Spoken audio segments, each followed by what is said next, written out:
I guess he showed up to her house and kind of forced his way-ish into the door. Not really forced, but just like he wanted to have a conversation. During the confrontation, I think he produced a box cutter and cut her throat like a few times, and she had multiple defensive wounds. And she tried to fight him off. She's a fighter. She's a beast. But it didn't work. And they sit him down, and they sit her down, and they're like, hey, this is what happened. And they both deteriorate, right? Because that's just not what happens to people that are that nice and that kind in the world. What we loved and what I loved and what I appreciated was that I saw like that unit, the homicide unit and the task force that they use, come together and just be like, hey, listen, let me tell you something. There will be no stone left unturned. We will find this person.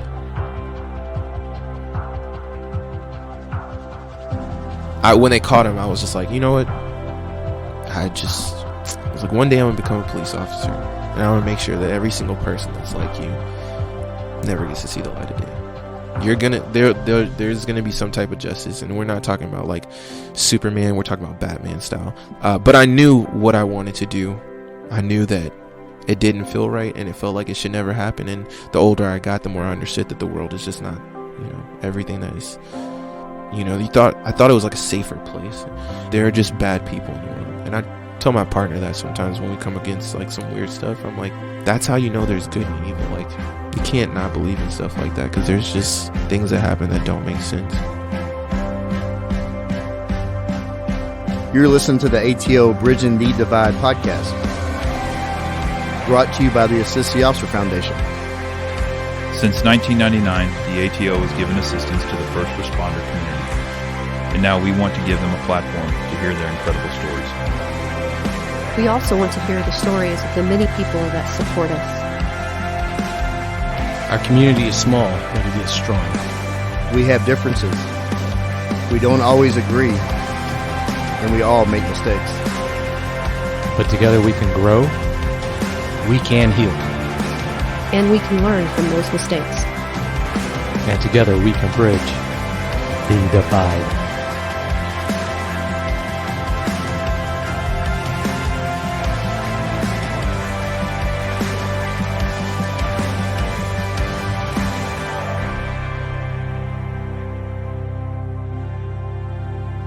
Hello, ATO listeners. Joe, Randy, and I are here today welcoming those memories why we chose a career of service. Where does it truly begin? In policing, a shiny uniform, fresh haircut, and academy training. Starts with unorthodox hours, undesirable days off, services performed in the dark when no one is watching, except for that salty trainer. Your dreams feel unattainable like fairy tales. Reflecting, we know you cannot cheat the grind to be great at this job. Greatness seems sexy. In reality, it's dirty, sweaty, often boring, and every single choice matters. In the end, value comes from who you are, not from what you do. At the mics today is one of our own Dallas police officers at the beginning of his journey to greatness. He hired on in January of 2020. Protests and COVID littered his academy experience. We then shipped him to South Central with the all-inclusive treat of the graveyard shift. Each of us have a unique story. In likeness, we discover the journey is the joy, not the goal. Our rookie brought his multifaceted pieces of his puzzle to share with our listeners. He discloses his why, combining a distinctive background in music, working with substance abuse and mental health patients, a murder of his grandmother, a loving young wife and kids, and a recent loss of his father. Whether we are beginning our career or closing it out, we all bring humanity to this job. I'll quote Martin Luther King. Life's most persistent and urgent question is, what are you doing for others? We have a great example sitting here today. Please welcome Police Officer Rodney Harrison, badge 11961. Welcome. Okay, yeah, she killed that. This is zip code badge number. Yeah. Welcome to the show, Rodney. Hi guys. Have you heard of us? Yeah, y'all. I listen to y'all every single. I listen to y'all every single day. Literally every single day. Wow. Throughout That's where all the those workouts. downloads are coming. Just keep re-downloading. Yeah, every single time it's me. Just all of them. Thank you. The Thank you for the your support. workouts at Legends. That's it. Yes, At Legends the Fit. Legends Fit. I want Legends to Fit. give 2 quick shout outs. First shout out is to Pop-O-Matic.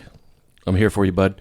And the next one is for Trapper Taylor. He's one of our younger listeners. He's the son of an officer, and he enjoys our voices and hearing it, and he loves the ending and closing music. So I'm sure he's going to get a kick out of hearing his name mentioned in this. So Oh, excellent. Cool. Yeah, I gave old Rodney a shout out back in the Claggets episode. He almost drove off the road, he said. I sent that. we'll see episode what to so many Trapper and people. Bobby are going to be doing That's when awesome. they're That's driving awesome. from wherever. Good. I sent that to like half my family. I was like, just listen for the beginning part. My name. Check it out. Whose name was that? Does that you know that person? That's me. Yeah, it's cool. It's cool. The music was a really good part too. Whoever's idea that was. That's Danny. Oh, Not that's ours. our genius. That was Yeah, Danny. and it was a good choice too. Oh, it's good. Ladies and gentlemen, Daniel Canetti. Yeah. Well, we also have the new music, the new cowboy music. Have you heard of that? The new Gunslinger? Yeah, Yes. I like that. Yeah. Y'all should change it up like once a month. Well, we use that music just for like Educational. educational, informational episodes. Like that. But I love it though. I try to Yeah. shoehorn it in every time on any episode. But we use it for Alan Holmes. But no, Alan was great. Oh, He's coming back for another project we're working on. I sent that out to a lot of people. Too. Oh, and Chief Foy just let you know that I think I'm gonna give Rodney the Gunslinger music. Oh, my goodness. Yeah, he punches the steering wheel every time he hears it because he didn't get it for his episode. That's you know what? So, you know what? I'll consider if we have a Chief Foy Part 2 Electric Boogaloo. I will put the Okay. Gunslinger music in. I like that. All right. Sounds good. He's a chief. He should get all of the glory. No, come Yeah, on. don't What? settle down. Name is drawn out of a hat. So, all right. Oh god. Why'd you just text me that? I didn't- You didn't. Okay. Oh, Oh, see, and then what a short career he had. They never saw him again. Oh God. You know what? Never mind. End up working in property room. It'd be worse places. Auto theft. It could be illegal. Oh my God. I love. Yeah. And you're a genius. No. he is. I send him all these questions even before I should let stuff. Anyways, I'm thinking about the last thing I texted you. I was like overzealous. Like, do you know anything about this? And then he was a bunch of answers, and I was like, you know what? Actually, never mind. We figured it out. That's okay. Anyways, hey guys. Tell us about music. Oh, Your background in music. oh yeah. So I've been singing since literally. Everybody says I've been singing since I was 3 years old. I've been singing since I was 3. I went to a private school, and my mom was told by Miss Smith, I think she's still alive, and she told her, she was like, do you know, I go by Andre at home. She's like, do you know Andre can sing? And she was like, no. And then in my room, I had this big old boombox. For the younger listeners, that is a music playing system. You'll have to Google it. Yeah, you'll have to Google Ghetto it. blaster. Yeah, there was also VHSs around at the time, and anyways, I would like. You realize listen- everybody in this how old? yeah. Not But this is Kelly. for- Great This Kelly is for like the Armbruster is nobles sitting that in with us. listen that are like 22, and my Yeah. partner who's like You're old, 24. Ricky. Yeah, I remember. Oh, yeah. I remember Beta. Yes. I'm like, or they'll say, who was born before 1990, and I'll be like, yeah, and it'd be like just me, and I'm like, oh God, how can y'all drive? But yeah, so I used to listen to Boyz II Men, Luther Vandross, Stevie Wonder, and I would listen to Boyz II Men on the boombox, and you could like kind of change the background to hear the harmonies. So I used to just sing. That's why I'm really good at harmonies. I can toot my own horn about that. And so she was like, hey, he sings. So I started singing in talent shows. I sang for the president, and what grade? That was like a 3rd grade too. And I just kept singing. I didn't know that there were Houston Performing Arts schools, but I wanted to play sports, so I wanted to play basketball and football and baseball and track. So I just sang throughout choir and talent shows, and my math was not my strongest suit. I just did not like it. I'm decent at it, but I just did not like it at all. So it kept me from getting into certain parts of like the choir, like the super special encore, which is just like the little highest level. So he was like, we would love to have you, but we can't, like, you gotta get this math score. It was messing up sports and everything. Anyways, the point is, I decided, my mom was like, you know what, you should try to get into music school. So I had other, we can go back through that, but I wanted to be a police officer by that time, but she was like, you can do it. And so I auditioned, and they had auditions in Houston for a scholarship. They do like a world scholarship tour, Berklee College of Music. It's a really big music school. If you're like a musician and you throw that out, it's like super street cred. Even in South Central, where they're like, yeah, cuz, what I'm saying, I do the music thing. I'm like, oh yeah, you heard of Berklee College of Music? What? Nah, dog, for real? What you doing in these streets, bro? And I'm like, I know, life changes. But I auditioned, and a big thing was knowing how to read music. And I never learned to read music. I played from ear, like even when I played the piano through ear. And so they gave me this piece of paper, and they're like, yeah, you're gonna sing. I was like, I thought I was gonna sing. Like that's my thing. I'm ready to like blow you away with my beautiful voice. And they were like, yeah, but you need to read this first. It's a music school. And I was like, oh shoot. And it was a Colgate commercial, and I was like, I literally made up the most R&B Colgate. It was just like, teeth shiny. And like, it was like weird, and they were just like, that was so good, and not even almost what was on the paper, but so good. And so I ended up getting there with a scholarship, and I kept singing ever since. Like, it was big. I just, Berklee College of Music gave y'all John Mayer, Quincy Jones, Charlie Puth, who I was in school with, and my daughter like, look, Charlie Puth. She's like, Charlie Puth, can you call Charlie Puth? I'm like, no, I'm not gonna call him. I'm only slightly jealous of his fame.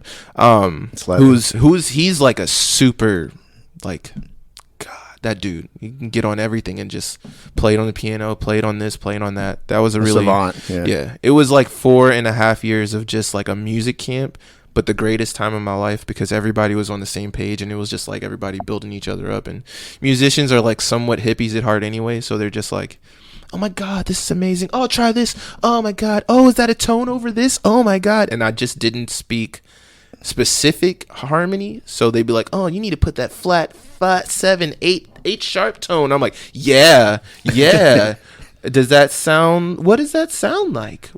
Yeah. So I just faked it till I made it. By senior year, we were doing pretty good. I ran the music's record label. It's like Heavy Rotation Records, because I wanted to sing, but also wanted to know the business side. And you come to find out that like a lot of musicians get like screwed out of money, whether it's like Spotify, or no offense Spotify, we love you, but as far as the amount of money that they make from their albums being sold or their music being played, you find out that they really make money in like concerts and stuff like that. So that's why you see Taylor Swift and Justin Bieber and Drake literally always, Beyonce always in concert, because they make money more from like the shows. So I was like, I like singing, but that just seems like a rough life for me. So I wanted to know the business side. But yeah, I've been singing since forever, and that's how I got my wife. So would you say you were born with a talent? Yes, that's the only talent that I can say for sure that I can brag about and be like, no, this was God sent. Like, this is a thing. I've been singing for forever. So tell me from that perspective, talent versus skill. Ooh. Okay.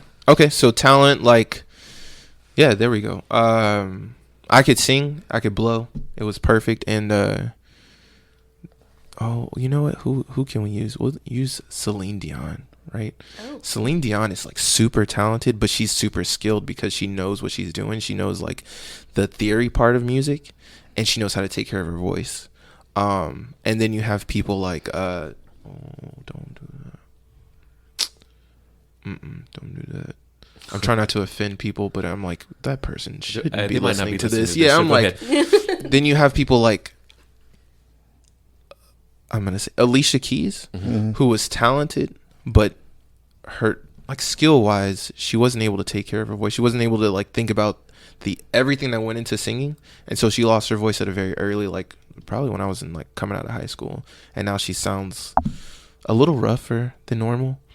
Axl Rose did that too for the it's just like gonna say that. Yeah, it's there's a whole thing that goes into singing, and you can be one of the greatest talents ever, but skill is different. Like Luther Vandross was super skilled. He knew exactly what he was doing, so he wasn't just like belting I'm not a belter, so I have like a thing against belters. Like if you watch The Voice or American Idol, watch now. From now on, when you watch it, you'll see the only people that make it are the ones that are like, da, da. You're like, okay, yeah, I get it. Oh, you're Christina Aguilera. Okay, that's cool.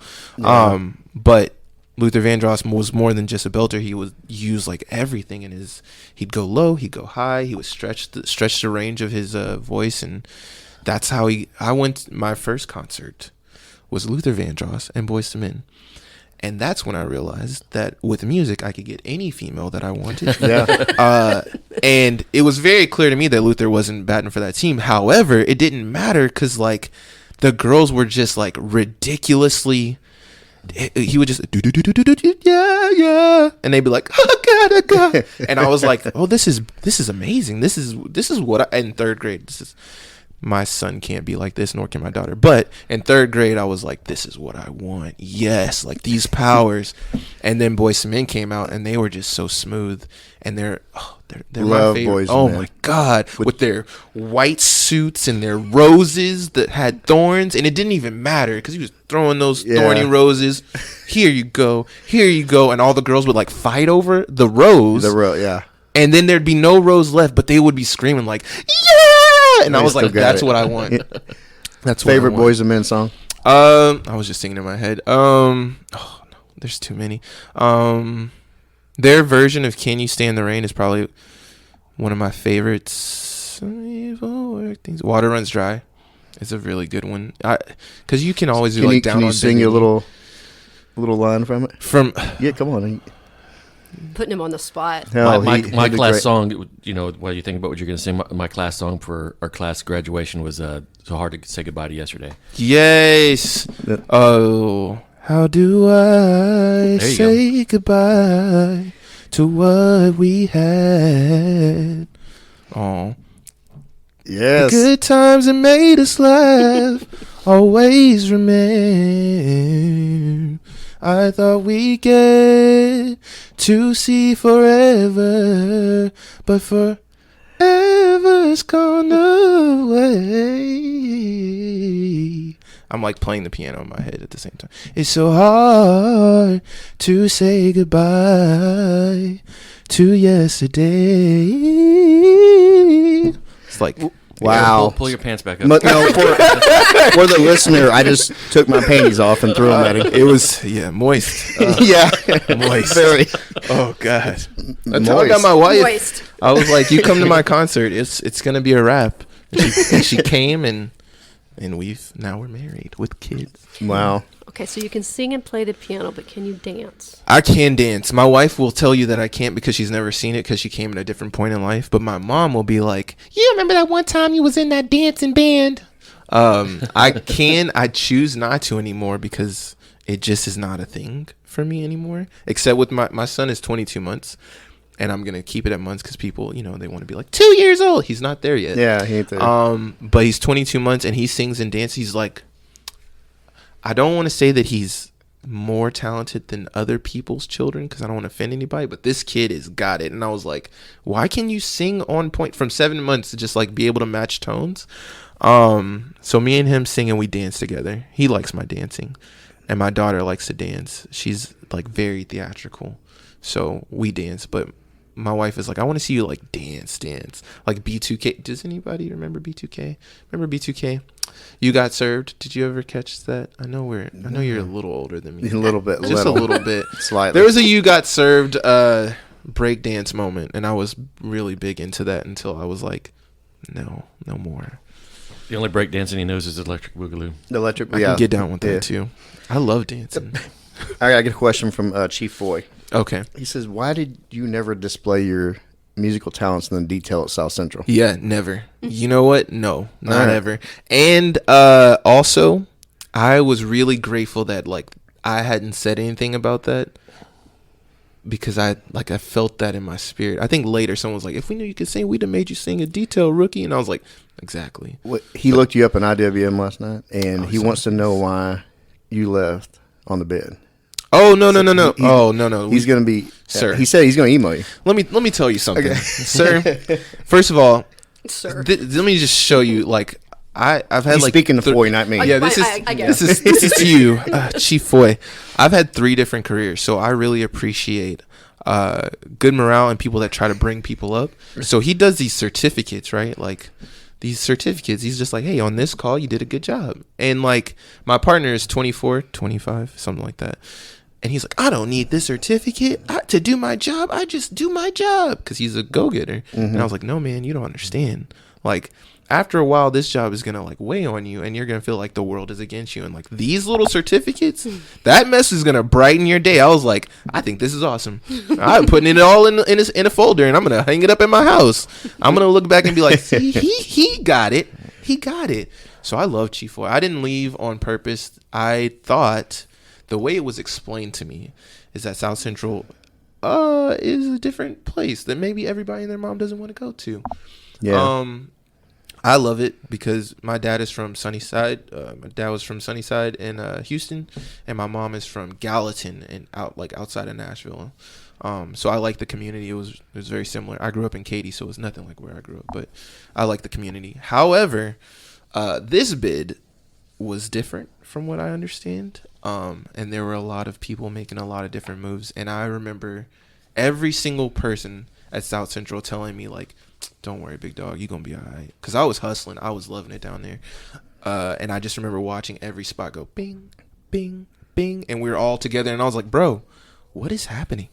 But we'll still be on deep night. Don't nobody want deep nights, right? Don't nobody want deep nights. And then like even the deep night slots were like disappearing. And I heard about that. My like spirit dropped, and I was like, I had no backup plan. I was like, oh, that's cool, man. I'll go to Southeast. Yeah, Southeast had been gone. Southwest, of course, was like the promised land. It's the new It's new God's country, I guess. Oh, I don't know. It is. It's the original God's country. My stomach just turned. I know. No. This isn't me like from because I personally feel like South Central is.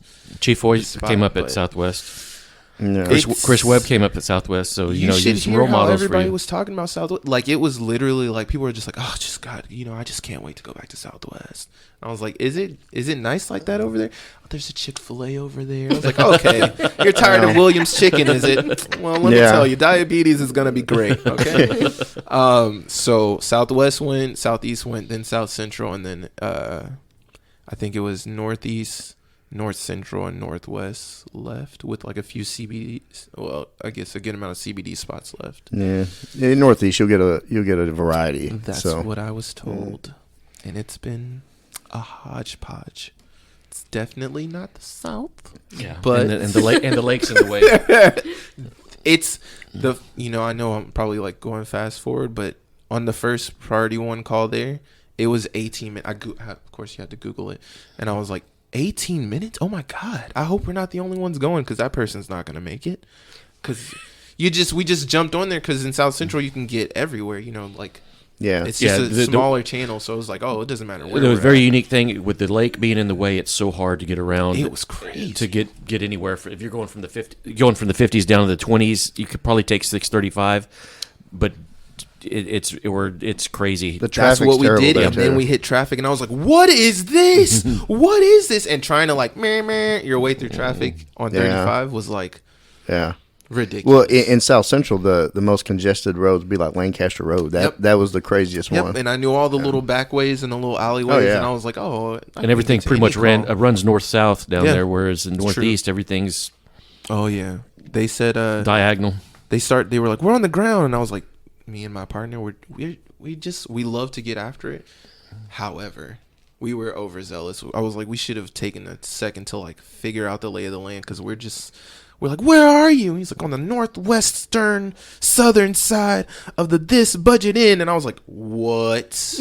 I don't know what that means. I didn't even see a budget inn sign. I was like, we're by the Texaco. He's like, keep going straight. I was like, there's a highway And we can't go straight. And then thankfully there's like 8 other officers that popped up out of nowhere. So we were for sure last on that. I realized I'm not the greatest fan of Northeast. At that time, I wasn't. It's changed a little bit. You'll learn it. Tell us about before you hired on. Mm-hmm. You came to Dallas. Yeah. What'd you do? I started. My best friend. There's a group of 5 of us, and we all push each other to do great things. We push each other to go to college, grad school. So one's a assistant DA in Galveston County. Another one works at Lockheed. He's some higher up in Lockheed, and the other one is like a clinical director. Gerald, don't hate me if I got it wrong. It's something like a clinical director. And so he started this inpatient facility. They started in Florida, then they moved around, and he was like, hey man, in the very beginning process, he was like, hey, we're gonna take a few people from here and we're gonna start a facility here in Dallas. And I was like, that's ridiculous, because I was still in Houston. I was like, that sounds ridiculous. No, you're gonna be poor. Like, no, we can't do that. You work too hard. And he was like, no, I really believe in the person that was running the show. He was like the second person down. And I was like, well, his name is Vinny Strumolo.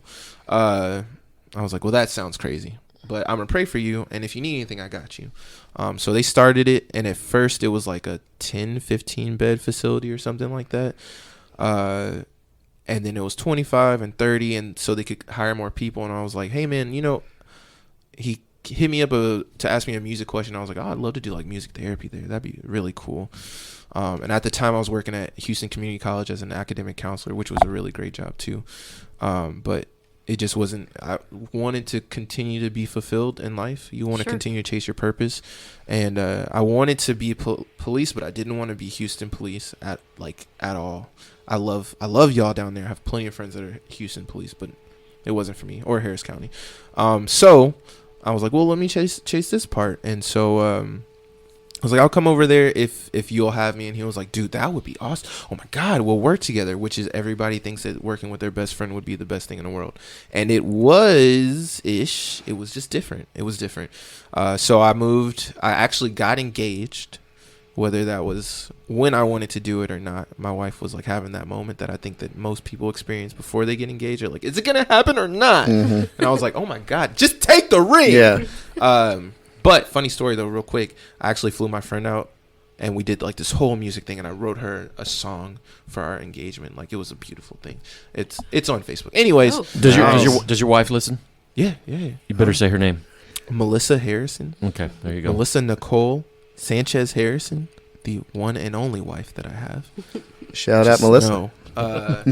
And so I was like, hey, there's this job opportunity. She's from San Diego, but her family's been in Houston for a good amount of time, and they lived across the street from my family. So I was like, hey, I got this job opportunity with Gerald, and I'm thinking about doing it. And she was like, I'll support you. And I was like, I'm gonna move up there, and then you can come up here after, because we're traditional. You can come up here after we get married. So I moved in with my best friend, which was interesting, because he was married and they had dogs and stuff. It was. And then I wanted to get a dog, and then he was like, you can't have a dog. I was like, well, I can't. It was just really weird. Anyways, and so I came up there, and I got to meet with the head honcho, and I was like, hey, this is what I want to do. I want to create a music therapy program here. That's what I want to do, because I think that music is just like this universal language that everybody can connect to in some shape, form, or fashion. And like, that's what I want. That's my plan. That's what I want to do here. And I had my resume, like I had a fancy resume, and I was dressed in like a suit. And at this time, like, there's people, it's in the middle of nowhere. I guess I'll say where it's at. Yeah, I can say where it's at. Mm-hmm. It's in Scurry. You know where Scurry is? Yeah, I know Scurry. Yeah. It's in the middle of nowhere. So it's like a ranch style facility. So there's people like on go-karts, like all over the place. I couldn't tell which one was a patient from the people that worked there. Everybody just thought they were having a good time. And he goes, oh, I don't need that. I don't need your resume. Gerald told me about you. I already know everything I need to know. Like, whatever you plan on doing, I know you're going to do it, because he's told me about you. You got this. But you're going to start out in case management, because we need a case manager. And I was like, well, I have a master's in business, so that's fine too. So I did that, and I came on a case management. I changed some things around because it was a little wonky. And finally, the more we grew, the more money we had, the more I was like, well, at what point can we and the time came. He was like, well, let's start with music and see what you got. And it was really weird because I had like this janky Yamaha keyboard, and I was like, well, I can't play this. This is not gonna therapize anybody. And then I was like, well, we'll do it with like just my little phone that plays music and speakers, and we'll figure out a way to do it. And I went to every music therapy conference that I could go to. I hit up every music therapy major from undergrad at Berklee, and I was like, hey, if you were going to do a music therapy program, how would you do it? Hey, if you were going to do a music therapy program with this and under these circumstances, how would you do it? Because music therapy is used for a lot of different ways. People with autism and people that have been like veterans and different things like that. So it was like under these specific circumstances, like an inpatient facility, substance abuse, mental health, like how would you do this? And so I wrote this like forever page thing, just like notes on notes on notes. I have ADD, so I'm sure that it looked like a bunch of just like shenanigans, but everything in there was like studied, and like cognitive behavioral therapy, dialectical behavioral therapy, like this is what it is. I'm just glad that you said it and pronounced it, not us. I can't say that word. Which one? I was cognitive? No. Dialectical. Dialectical. No. There. Dialectical. It just rolls off your tongue. Dialectical. Yeah, once you hear it, it just it's easy to Quinlan mimic. education. Yeah, I'm gonna leave now. Mic drop. Dialectical. F off. And I was like, hey, we'll bring a therapist in there because depending on, in the very beginning stages, I was just so grateful to be able to do it, and it was alongside of case management.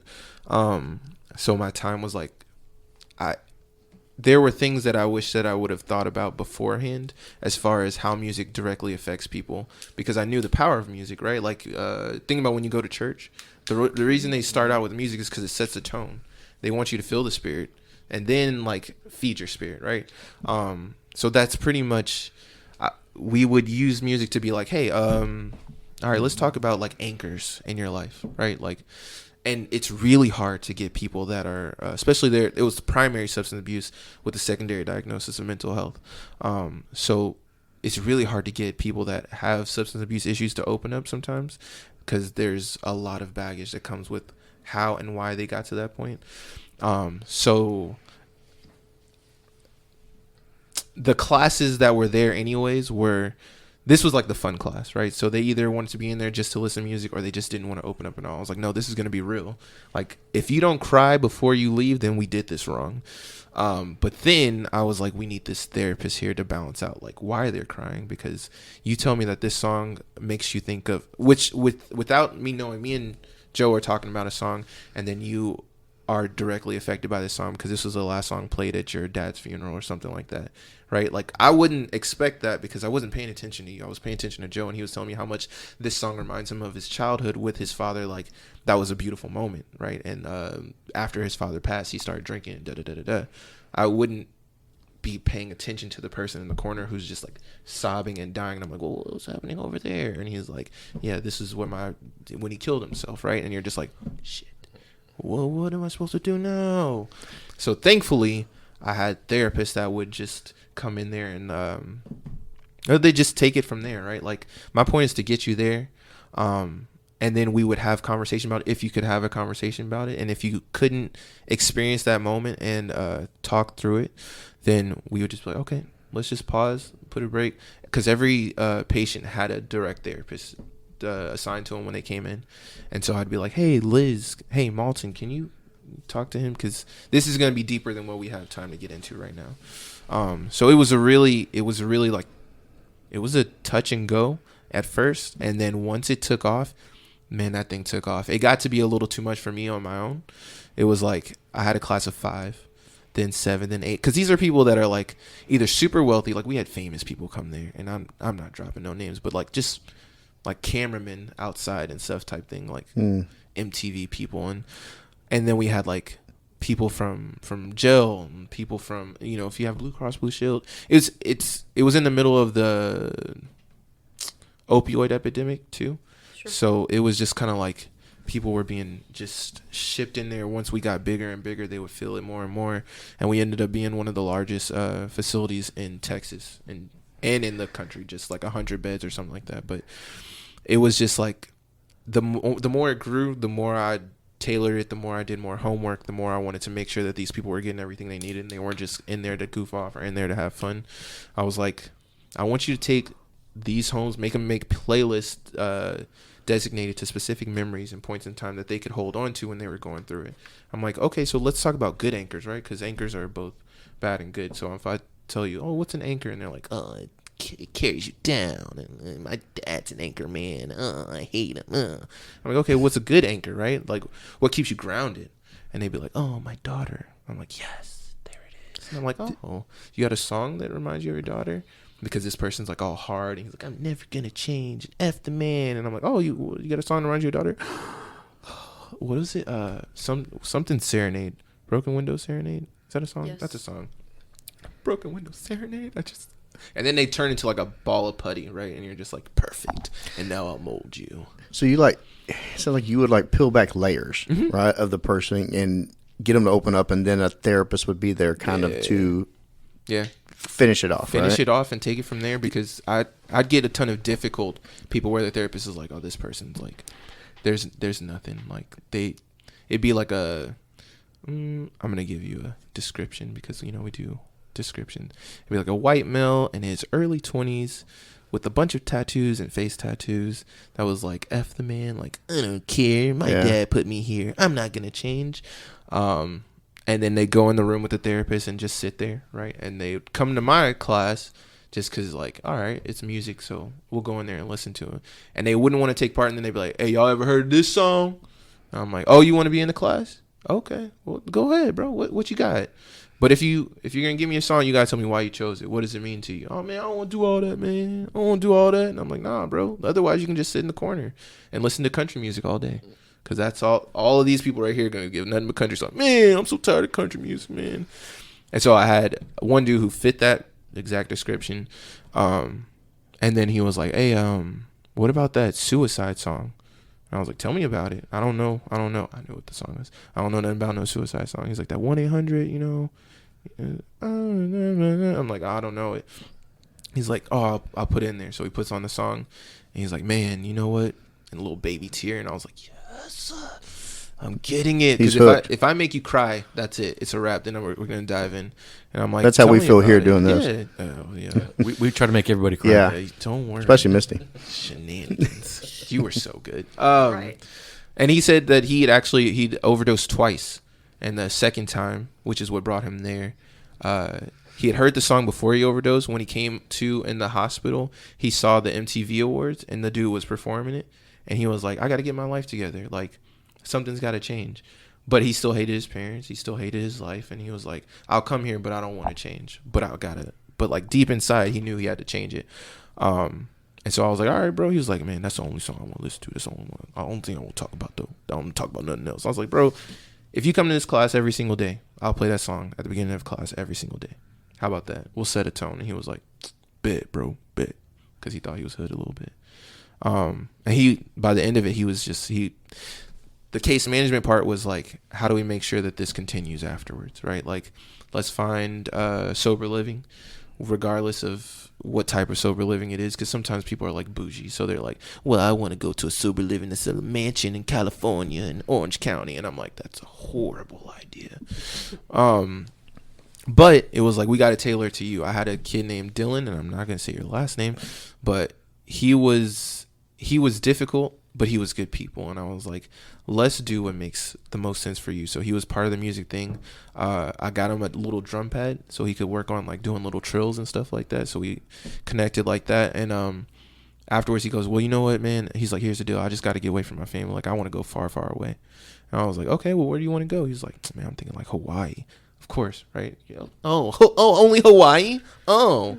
But there's sober living all over the world. So it's like, okay, I locked down a bunch of different sober livings in Hawaii. All right, bet, let's get the work done. And he did all the work. He did all the footwork. I was like, if you're serious, you'll do all the footwork. I'll give you the computer and you find it out. You find therapists in that area. You find anything and everything that you can. Sober living, the groups, everything. And he did. And the only thing that changed was that his dad came to pick him up. He's from Port Arthur. And he was like, nah, my son. Nah, I know what he's going to do. He's going to mess around over there. Nah, not my son. And so he took him back to Houston, to Port Arthur. It depends on where you're from. If you think Port Arthur's in Houston, I'm not going to talk mess right now. Anyways, he took him back to Port Arthur, and he overdosed that day and almost died, and brought him back. Right. And as soon as, and that was the thing about being there. Sometimes it was like a boomerang. You send somebody out into the world and you're like, high hopes, there's a graduation, they get a chip and everything. And you're like, yes, you did it. I thought you were sure going to leave, because they don't know that they can actually leave. We just like kind of sweep it under the rug, you know? And he came back and I was like, what happened? He was like, you remember how you said you have to change your environment? Like, if you really want to make a change, you have to change everything about your life before. You have to change the people. You can't go back into the same group of friends and be like, I'm sober, guys. I'm going to be the one beaming light. I'm going to change your life and your life and your life. It doesn't work that way, you know? And so he went back into it and then got back into it. So this time I was like, all right, so what's the plan now? He was like, Hawaii. And I was like, you know what? Let's do Hawaii. And we had a conference with his dad, me, therapist, and him. And I was like, listen, man, how much is your child's life worth? Right? That's what it comes down to. How much is your child's life worth? What would you do for your child? If I told you send him back to Port Arthur, he's going to die and he ain't coming back this time, would you send him to Hawaii? He was like, yes, I just love my son. Sent him there, and he's been sober ever since. And that was 4 years. And I still see him on Facebook because I'm that dude. I just friend people because I want to see how you're doing. I just got a text right before you text me that we're going to do this from a dude named Howie. I won't say his last name. And he just sends me pictures of his sons. He's like, this is what you gave me. I can show you all the text. It's really beautiful. And he makes me cry every time. Is that facility still using the music therapy that you started, or what kind of program did you leave behind there? So by the time I left, it was really big. They dove all the way into like my vision and my dream, and it was like they gave me a whole building. I didn't have to do case management anymore, and it was just music groups all day, every day. And I got every instrument I wanted. I got like 3 guitars, 2 basses, 4 microphones, 2 drum sets, like just weird instruments that I wanted. Like I got to have drum circles. Like I was like, I'm going to go to this therapist conference because they're going to have this thing on drum circles. I'm going to bring that back and we're going to do it. And they were like, yeah, cool. We get it. Do it. Because it was like, then they started using it as their little thing, right? Like they were like, and we also provide music therapy. How about that? And like my homegirl, she was there and they started an equestrian program. What was the other? Oh, there was a wilderness program for this dude, Dalton, who was like able to show you life skills through like surviving in the wild, which he's like an actual like wilderness person, which was really weird to me. I was like, I can't get down there with that. They started, yeah, it's still there. It was really big. I think I left it off to this girl Kaylee, who I think she might have left, but the building was there, the classes were there, the infrastructure was there, the musicians were there, because then it changed from just music classes to like, how do we bring musicians who, I don't know if y'all know much about like musicians, but like music is just like a very, and I say this with respect, very toxic environment, right? Like it's just like, it's part of the thing, you know? Like I remember in undergrad, like everybody was smoking weed and I was like, oh, that's nasty. And I put this on my resume, okay? So this isn't a shock. I did smoke an ice bong one time, ice bong, and I was like, this is disgusting. Why would you do this? They're like, it's purple haze. I was like, no, I'm nauseous. Are y'all always nauseous? And so I just never smoked again. I was like, this is disgusting. But it's just, you know, music, everybody does all types of stuff. So if you notice in like, even you can go with Demi Lovato, how she has spiraled, right? We got a lot of different musicians that were real musicians in the real world, but like they just lost their way due to substance abuse. And so for me, it was like kind of important. Like another side thing was like, hey, how about we get you back to doing your stuff? I had people who was like, I haven't played the guitar in like 5 years. I just quit. I was playing with, what's that dude's name? Come on, baby. What's that dude? The white dude with the silver hair. I think he's dead now. Chief Foy? No, Michael. Michael. I didn't. Bolton? That's no. Oh. Michael. No. Michael. You know what I'm talking about? He was on every Best Buy when there was Best Buy in Circuit Cities, way before y'all's time. Yeah. There was TVs, and he was on all the TVs. Remember? Just come on, baby. If you need me, call me. No, I can't think of it. No, I can't someone remember. out there is like, oh, that's Michael so and so. He was actually at my graduation, but Oh. I still don't remember his name. Anyways, it was like people that were in their bands and people that were famous that just stopped doing music. It was like, okay, so now we can get you back to being a real musician. Like, we can get you haven't played the guitar in years? Here, I got a guitar right here, bro. I'm like, nah, every time I play guitar, I got to have a whiskey bottle in my hand. No, not today, because we don't got no whiskey. But you can drink this ginger ale and feel however you want to feel, you know? Did you find with the entertainment, I mean, basically the whole entertainment, not just musicians, just actors, actresses, even pro athletes, they need a constant affirmation, and they're some of the most insecure and some of the most narcissistic people that need constant affirmation and but they're going against other quote unquote superstars that have the same insecurities. Yeah. But you're used to being like that person. yeah, you know? but you Like, gotta hang on to it. well, 'Cause there's a that's lot, the yeah. problem. Like, what are you willing to give up to keep that level of fame? Or, you know, like, that's why I didn't do the music thing, because I was like, there's too much that I would have to sacrifice of myself. And I had this Michael McDonald, yes. Oh, yeah. Come on, bro. Right, yeah, I remember that, yeah. guy. I'm gonna keep doing it every time. Misty's got failed smile. He's like, look at That's who it is. That's who it is. So, like, people that Sorry. were that No, played it's all with right. him and stuff, like, musicians are we are a different breed, because we're used to being told how good we are. Like, if I go into a room and start singing and someone's not like, oh my god, I'm like, oh, you're flawed, because I'm Right. amazing, you know. Yeah.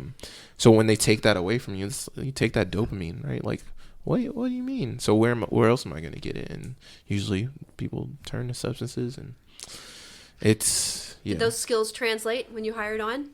here the skills that when I was there.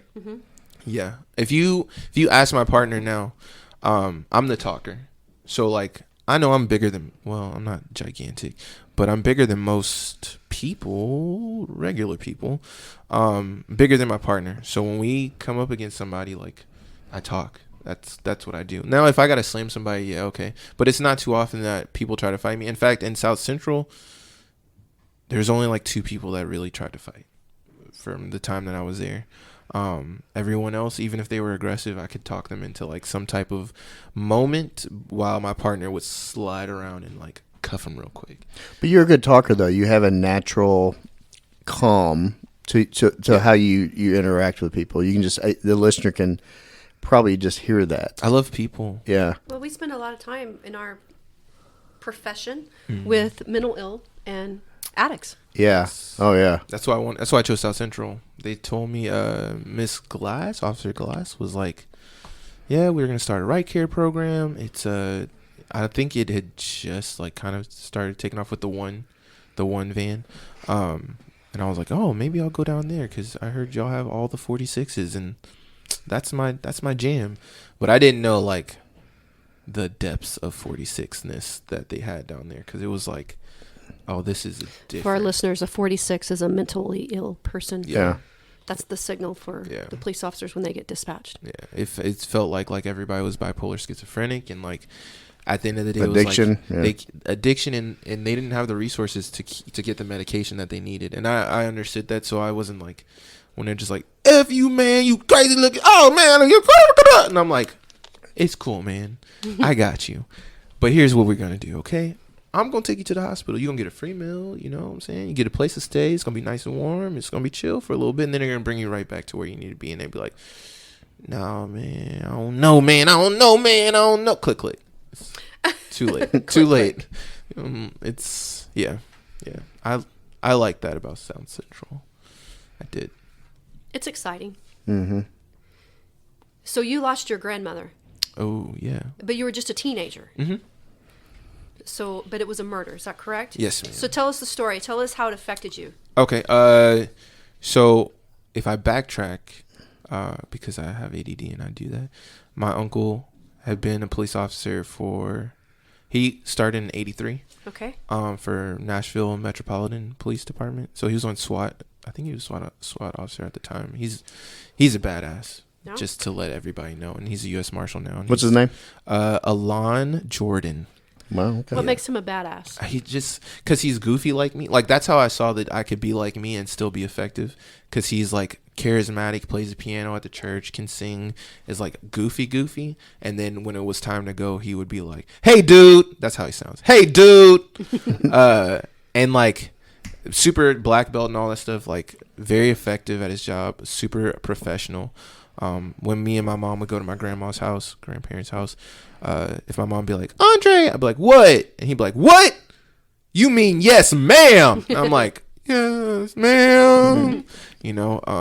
So that's where like the seed was planted as far as becoming a police officer. He was just a great role model, and my dad ran one of the biggest security companies in Houston. So like I just looked up to like these really bad dudes, Bad isn't good for younger listeners. But it's like saying fat, but pH fat. Yeah, Okay. yeah. Okay. Really? Fat. Well, Fat. I'm trying to be cool. Joe's very hip. Yeah. Are they still using that? No. I am. No. Joe's using it. A lot of things are changing, so you gotta be careful what you say nowadays. So he was super awesome, and so anyways, just as time went on, I lost my grandfather 2 years before that, just from a heart attack, multiple heart attacks, and we had been talking about grandma, trying to get her to come stay with us in Houston, but she's very independent, and she was a staple in Gallatin and Nashville. Like she taught everybody, I mean everybody, and so we couldn't go out in public because she would just be like, "Oh, there's so and so, hi. Oh, there's so and so, hi," and she knew everyone. Super sweet. She was very big with the community and giving people second chances, and that was just her thing. She was like, everybody deserves a second chance. So she had taught everybody that has worked in the police departments to people that were in jail, and so she was very widely known. What did she teach? She taught typing and English, typewriting technically back then, and English, and so it was very important to her that I knew how to type. So I typed on a typewriter, then a computer, and I am actually one of the fastest typers you will ever see. That's why I do all the reports. I'm just like, and I'm pretty decent at the piano because of that. So anyways, I talked to her the night before, and it was like a weird conversation. When you talk about like when things happen and it feels like you already kind of knew, like God was just kind of like trying to set it up for you to, I talked to her, and it was like a weird conversation. It was like a, "Hey man, make sure you listen to your mom and do the things, and I'm so proud of how far you come, and I wish I could be here to see just everything that you turn out to do." Like a weird conversation. She talked to my mom before, and there's a few things she said with my mom that were kind of like funny after the fact. She was just like, "When I go, don't let your husband touch any of my stuff." And I was like, and it like later he was like, "Hey, this is a nice old radio, can we sell that?" And she was like, "No, specifically."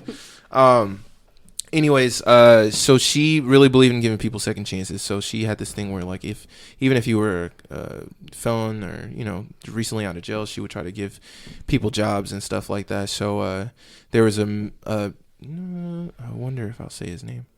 You know what? Fine. Well, his name is Eddie Murphy, which is why I can't watch Eddie Murphy, the comedian, anymore. Okay. But I guess he had some issues recently released or something like that. Both his parents are actually Baptist preachers. But she decided to give him a job like mowing her lawn, and so she paid for the lawnmower and everything, and was like, everybody deserves second chances. So I guess she had a conversation with my mom about letting him go as a lawnmower because she already had a person, and he said, "Well, when that person's not able to do it, let me step in."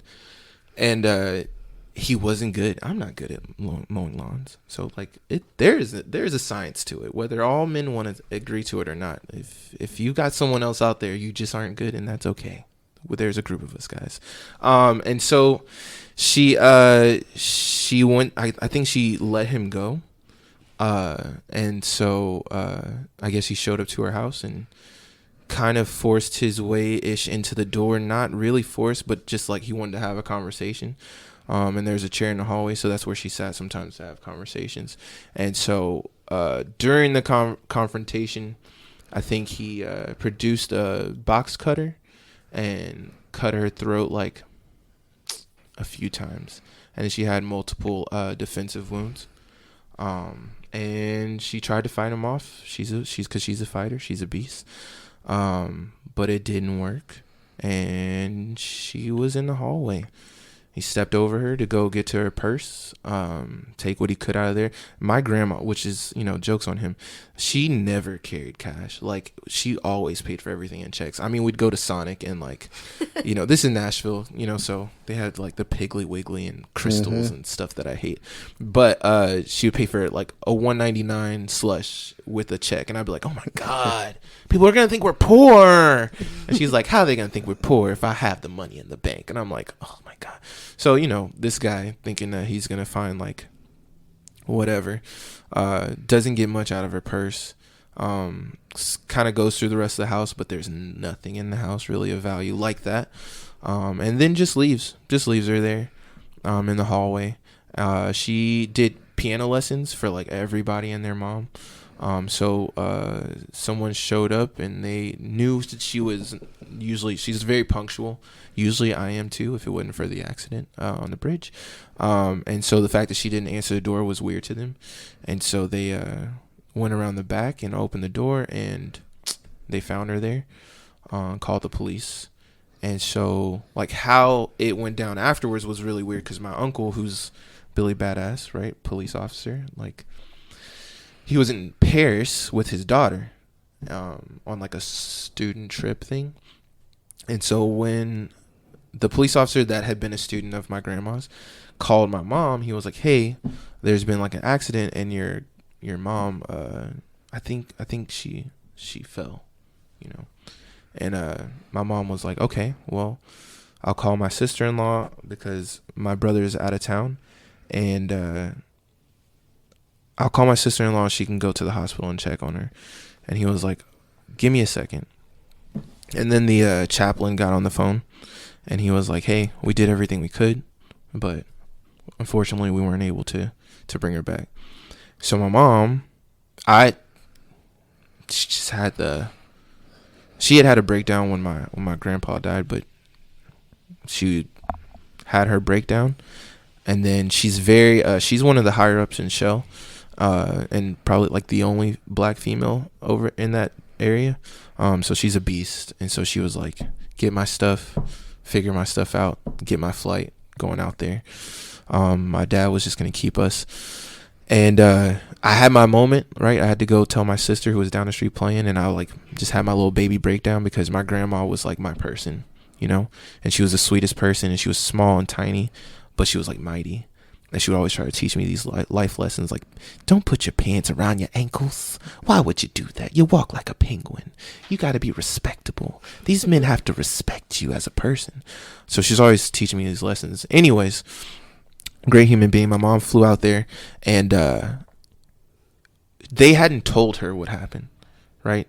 But my grandma was widely known throughout the community. So starting in Nashville to Gallatin, everybody knew who she was. So when my mom got into town, she had stopped at a gas station, and this lady says, oh, I'm so sorry to hear about your mom. I can't believe that she was hit over the head with that brick. And my mom was like, what are you talking about? And so then, she had gotten her sister-in-law, my aunt, and they, like, sped over there, and they saw the yellow tape and everything, and they're like, she's like, what the heck happened? And the homicide detective, who was also a student of my grandma's, like, she taught literally the whole squad, and they were like, hey, before we tell you anything, we want to tell your brother at the same time, for multiple reasons, but he needs to get here before the press release. And so he was already coming back from Paris, so he was trying to find faster routes to get to Gallatin or to Nashville. And so he did his thing and came back as fast as he possibly could. She called him over the phone and was like, hey, I need you to sit down. Told him the news, and he's emotional. Me and him are both very emotional people. And so he has his breakdown. He cries, but he's a badass, so he gets on the plane and gets out here. And they sit him down, and they sit her down, and they're like, hey, this is what happened. And they spell out everything that happened. And they both deteriorate, right? Because that's just not what happens to people that are that nice and that kind in the world. And so, and they handled it the way they handled it very, very differently. But anyways, so what we loved and what I loved and what I appreciated was that I saw like that unit, the homicide unit and the task force that they use, come together and just be like, hey, listen, let me tell you something. There will be no stone left unturned. We will find this person. And I want to say that they took the 2 dogs over there, and started tracking on foot. They caught him, I want to say in 48 hours, because they tracked the blood to the shoe, to the shoe, the shoes he had on, that he tried to give to his cousin, who was like, oh, okay, this is weird. And his cousin gave him up. And then he told him whatever he told him. But they were like, they were on it. And, you know, especially we've all been out here. Sometimes it takes time. It takes ton of time. And back then, even though it was like early 2000s, there wasn't a lot of camera footage or anything like that. She didn't have cameras at her house, so they didn't have much to go on off of outside of like what they did. But they did not sleep. They worked, and they did it in 48 hours. And I remember like when they caught him, they put my uncle on like temporary leave for like mental stuff. Just I know he wanted to get back out there, but he had started to see the dude out there. And I think he like, there was one person where he was like, hey, and he thought he was that guy. So as a police officer, I can only imagine what that would do to you as far as aggression or whatever it is, the emotions you're going through in the street. But when they caught him, I was just like, you know what? I was like, one day I'm gonna become a police officer, and I want to make sure that every single person that's like you never gets to see the light of day. Like, there's gonna be some type of justice, and we're not talking about like Superman. We're talking about Batman style. Now that was when I was 16. Okay, that's clearly not the same because Batman he does things differently. But I knew effective though, super effective. But I knew what I wanted to do. I knew that just like it didn't feel right, and it felt like it should never happen. And the older I got, the more I understood that the world is just not, everything that is. I thought it was like a safer place, and then I thought like people like my uncle could keep everything bad away, and then I was like, the one time he leaves, but it wasn't that. It was just that there are just bad people in the world. And I tell my partner that sometimes when we come against like some weird stuff, I'm like, that's how you know there's good and evil. Like, you can't not believe in stuff like that, because there's just things that happen that don't make sense. And so yeah, she at her funerals, 1,500 people showed up. Like literally the city of Gallatin, the mayor of Nashville, Oprah's dad, which is a whole nother story of why he was there. But like, it was a very big funeral, and I made the promise to her when I saw her. I was like, you're going to look in the casket. Because at first I was like, I can't do it. I thought I was going to vomit.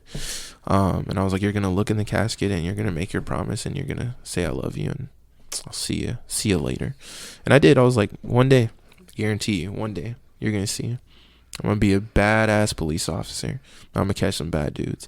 And I'll put it out there now because I believe in manifest destiny. I plan on being on some fugitive task force somewhere, because police work is different. Sometimes it takes a lot of like, oh, what did he say? What did she say? What did he say? Okay, you're going to jail. Okay, this is kind of weird, but I think you're going to jail. Let me call a sergeant. But like knowing without a doubt that a person is a bad person and just going out there and catching them, that's what I want to do, that was just like, you want to find a why, and I was already up in the air. That was my why. That was my purpose. You're here now. I'm here now. And you've spent the better part of a little over 2 years? Yes. Okay. And you've already witnessed an officer-involved shooting. Oh, yeah. Yes. Was it what you thought it would be? Well, so like, on patrol, you come against like a lot of weird stuff in general, and we have, South Central is hood, so it's like active shooters after active shooters, and I had gotten to the point where like, okay, when someone starts shooting, like we run towards it and we're gonna go catch him. The only time I think I'd been shot at was like on New Year's Eve, and that was because there was a party on the street away, and then the gunshots got closer and closer, and finally was like pow pow, and I was like, oh, and the sergeant was like, did you hear that? They shooting at us, and I was like, right, yeah, I'm not tripping, right? Right? So we do get our little guns and go see, and we don't find anything. But that one was different because the call right before that, it was like a 6X, and I was like, oh, I guess it was almost time to go home. So I was like, we'll take this. It's just like a fight with Hispanic people. We'll just go and break it up, look, I guess. When we pulled up, they both pulled firearms. It's a really weird call, but it was super hyped, so we were already keyed up after that because we were just like, oh God, you know. Nobody got shot, nobody got hurt. It was actually just the weirdest thing. So after that, we were rolling around and we were on the SRT is like a little version of CRT on channel 2, and so we're rolling and we could hear this call like in the beginning because CRT was working this with this dude from this game room. And so we were like, okay, well, you know, and my partner, he thinks he's young, so, you know, he has a superhuman complex. He's like, we're going to save everybody. And I'm like, absolutely, we're going to try. He was like, you want to head down there? I was like, yeah, let's just float on down there and see if we can help in some capacity, or if he like gets out of this perimeter, because they'd already set the perimeter up. And then the closer we got, the more the call like got a little hyped. And then how'd you know? You could tell through just like the officer on the radio. Mm-hmm. And he was very calm. That dude is a stud. He was very calm during the whole thing, but you could tell it wasn't going down exactly how, you know, I guess they had thought that it was planned to go out. And so we pick it up a little bit. We let him like, and I drive because he can't drive at all. Never. But I pick it up a little bit more, and I was like, well, maybe we'll go 60. Wait a minute, you're doing all the paperwork, you're driving and doing all the talking. What does he do? The cuffing. Oh. He's really good at cuffing. Well, he's very efficient at cuffing people up. Excellent. And he's a Brazilian jiu-jitsu master. Like, he's about it. Like, I love that I have a partner that is about that life, and that's what I needed. Like, we were in the academy together, and when I would do like 2-hour workouts after the academy, he was the only one that would stay. And when I'd be like, well, let's just run for the heck of running. What's like, his name? Get better. Jose Cardona. Yeah, he's a stud, man. He's just the only thing he's from Brownsville.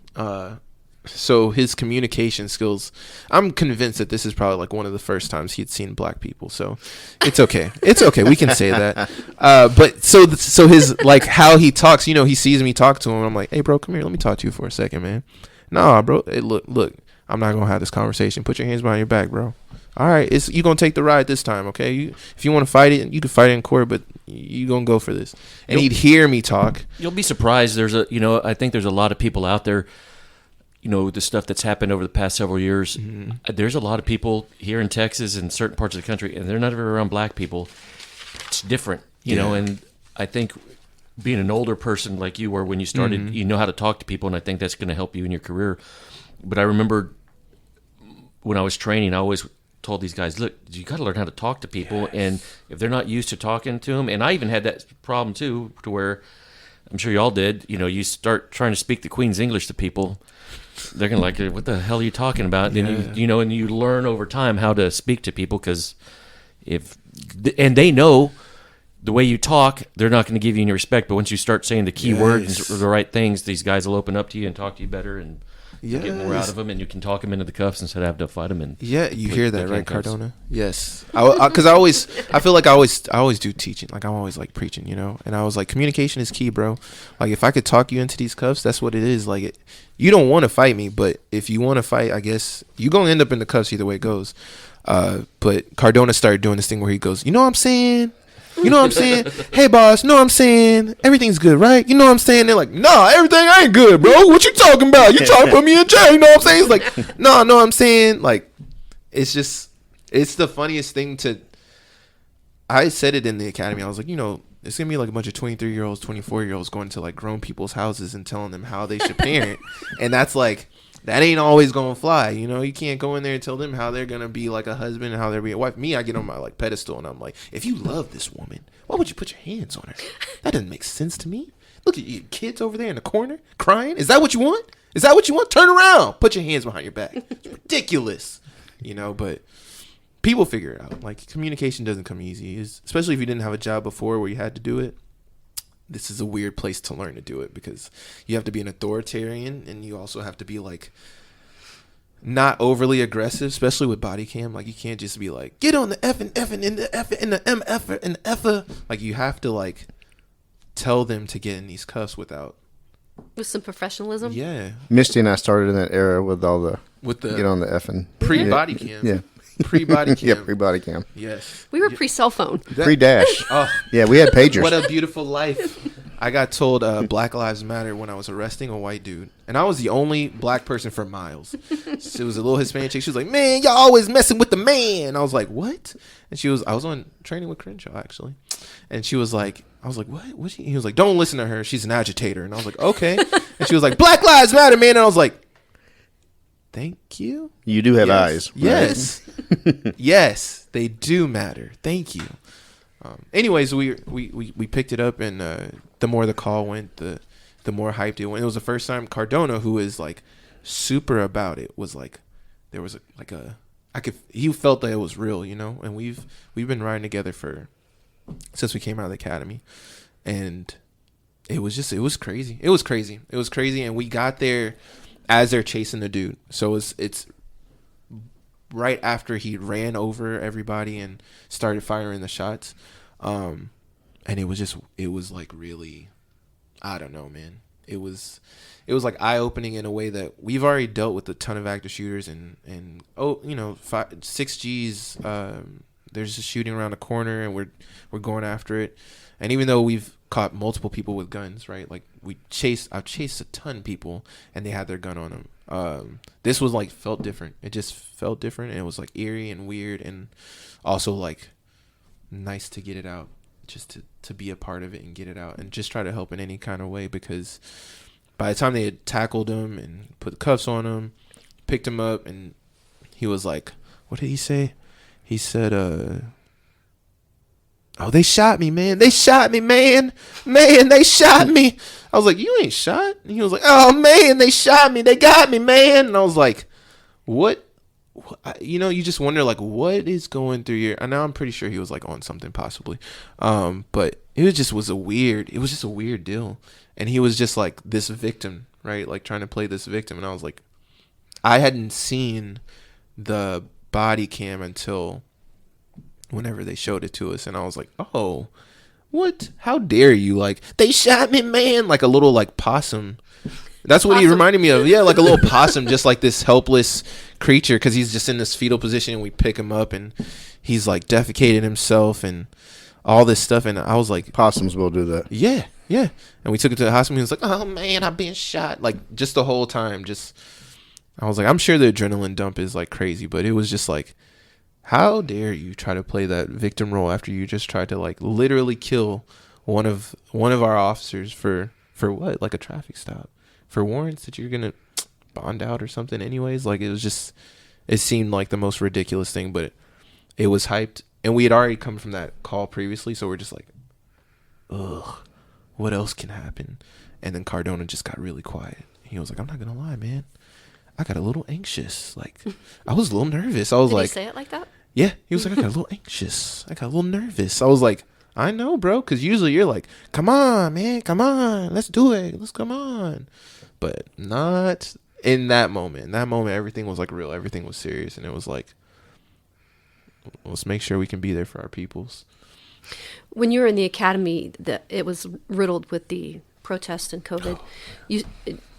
And you said some of your instructors, it affected how they taught based on the protest. And none of us in this room know what it feels like to be a black man in a uniform. So can you speak on some of those things? Yeah, it was like... Specifically, how have you been able to drown out like the ladies yelling Black Lives Matter and any kind of negativity you've gotten from the black community too, being a police officer, and how you've dealt with that, even with family, I'm sure. See, my family is about that life. They're... Because I think just because my uncle... My mom's side has a lot of law enforcement, and then just retired from the FBI or something like that. Just law enforcement. And my dad's side is more hood, but I kind of just don't talk to him anymore. You just... Sometimes. But I don't know. I'm comical. You know what I mean? Like, I'll be at an arrest, and this happened like 3 weeks ago. This dude, it was like a bunch of young black dudes, and you're like, see, man, that's what I'm talking about right there. You know what I'm saying? Y'all always effing with people, man. Y'all ain't never trying. Where were y'all at when them gunshots was going off last night? I was like, oh, you want us to be everywhere, huh? He was like, yeah, man, that's your job. And I was like, you got a job? He's like, yeah, I got a job. I was like, you want another one? You want to be police? He was like, nah, hell no, I don't want to be no police. I was like, why not? Man, ain't nobody getting shot at for no. I was like, oh, so you're not willing to put your life on the line for your people then? You know, like, I'm like, we are always hiring. If you feel like you can do better for your hood. I said that's the only reason I'm here. The reason I'm here is because I made a promise to my grandma, right? Which I don't have to tell him, but I was like, there is a need for minorities in policing. That's just what it is. We know it's a white male dominated just profession. So if you know that and you feel like there's adversity we're going through, you see the George Floyd stuff happen, you see the Trayvon Martins, which is in policing, the Earl Greys or the Philando Castiles, or, you know, you can name them off, and you feel like this is happening directly to us, and why wouldn't you want to be a part of the solution? And every single person I come up to, if they throw that out there, I'm like, absolutely, you should be a police officer. And then I get on my pedestal in my soapbox, and I'm like, how can you just expect that after like however many hundreds of years that they're just going to flip a switch and be like, you know what, we're going to stop doing this? I was like, why wouldn't you want to come into this profession and show them like, hey, let's work together to change the community, right? Or police your own community, right? Like, that's a thing. Like, that's why I chose South Central. Let me go down there and do my thing. So it's been interesting. I try not to take it to heart. During the protest, I was in the academy, and so it was interesting to see the instructors that were affected. They were tired, they were broken. There was one that was like in tears, and I would chalk it up to like how stressed she was. But I also know, I don't know her name, or if I did, I wouldn't say it. But I know that she had an interracial child, so I wonder, because even though she was Caucasian, I was like, she seems like the way she was talking about it, and you could see how worked up she was. I was like, let me ask her something. Like, it's kind of out of pocket, but do you have like mixed people in your family, or you know, like, all right, you know? She's like, it was like super weird, and it like not a normal question. And I think because the way I asked it, she wasn't like, who do you think you're talking to? She was like, my kids are mixed. I was like, oh, because when you were talking about everything you were experiencing in the protest, you were talking from such a personal level, but more than just like they were talking crazy to us and throwing stuff at us. The way she was saying it was like a personal, like, how dare you tell me that I think Black lives don't matter because that you're telling me that I don't think my kids matter. And it was just, I mean, we took the simulated protest for what was it called before they turned into SRG. We called it Stomp and Drag. Oh, God. Mobile Field Force. That's what it's called. Not that. It's not Stomp and Drag? Not Stomp and Drag, because that sounds dangerous. Sounds like you stomp somebody then drag them away. That's not what I meant. No. And we took it serious. We were just like, you know what? We were the protesters, and we messed that class up. I think it was 68. That's right. I'm calling y'all out. Messed them up. We got in trouble with the teachers. They were like, how dare you guys? The protesters weren't even this bad. But we were so riled up from like watching the protests, hearing about the protests. Like method actors. Yeah, we were just method actors. We were all the way into it. And then when it was our turn, everybody took that part seriously. And between the protests and COVID, like, it was just a weird academy. So, hearing what you're speaking of and your instructor, would you say she was discouraged? I would say discouraged, as in like, just, yeah. I think there was just like I don't know, everybody was just so tired. You could see it, like you could see it in their faces, and this job wears us down in general. But you could just see their like spirit was just like, yeah, I just worked the protests, and then I came here, and I'm just. Would you say that encouraged you? Did it fuel you? Yeah, because I'm on SRG now. Like, I was like, okay, well, how do we get out there? How do I be a part of this change? I want to be a part of the change any way that I can, right? I know I want to be a fugitive one day. Boop, boop. Like 15 years. But yeah, just a little plug. But I also knew that the protests were important. The reason people were protesting, I understood. Sure. but the way they went about it, I couldn't get down with. And I remember I was like, dang, 68 is out there, 67 is out there. Like, we're not gonna be able to get it. I think we might be out there in the protest too. Like, it just looked like an experience that you needed to get under your belt, because there's gonna be more protests, but I don't know if there will ever be a protest like that point in time. And in my mind's eye, I was like, I'll be able to talk to him. Now, will I? Probably not. But I thought, like, those are moments for dialogue, and Sure. I just wanted to be out there, Especially and part of it. self-dialogue. Yeah. And checking yourself and asking yourself if this is really what you want to. I had a classmate that just quit. Life stuff and other stuff. Like, this ain't the job for everybody. And I don't think there's anything wrong with realizing, like, maybe I need to take a break from this and figure out what's most important to me. But that would have been a really good gut check moment outside of the OIS and the active shooters and fighting with people on PCP. Tell us a time you've been discouraged. In this job? Moving to Channel 2. Just joking. Nah. I'm joking. I'm only because I'm a diehard Sevener. No. Well, okay. Nope. For me, because I'm older, I think training is important, and I think training is everything. What's training to you? Any type of RBTs or like any opportunities to get better at our craft, which whatever I'll sign up. That's why it's a big part of why I wanted to get on our SRG, because they take what they do seriously with this new name. And What does it stand for? Special Response Group. Okay. Yes, that was part of the test. When did that start? Recently, actually, Chief Shaw was that? Yeah, Chief Shaw. Chief Shaw. Angela. She's over it. Shout out to Angela. Yeah, her and Morales, Major Morales. I'm drawing blank. Sometimes I get the names. Well, the name is right, but y'all have done so much movement. No offense, Major Morales. Yes. Okay. But Chief Shaw is for sure over. She was just out there. But they Sergeant Peeler, I don't know if you know James E. Peeler. Yeah.